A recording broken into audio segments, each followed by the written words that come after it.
Hi! In front of me is TCL 403 and today I would like to show you how you can set up Face Unlock.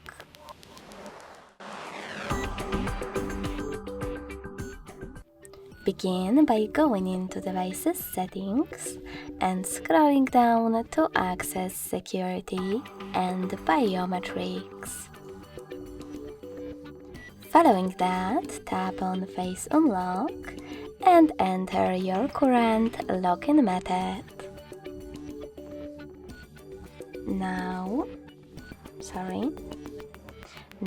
you need to tap on Disclaimer, find out all of those important informations and go back. When you're done, hit Start. Keep your face in frame, follow all of those instructions, and wait for 100% mark.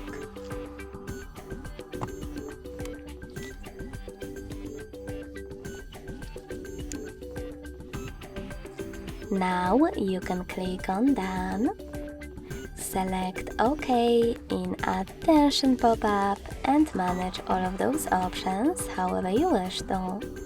You can even turn off or on Face Unlock thanks to this switcher.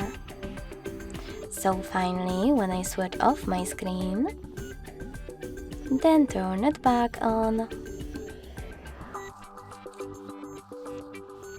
I can see that Face Unlock is working properly. Thanks so much for watching. If you enjoyed this video, don't forget to leave a like, comment and subscribe. Bye!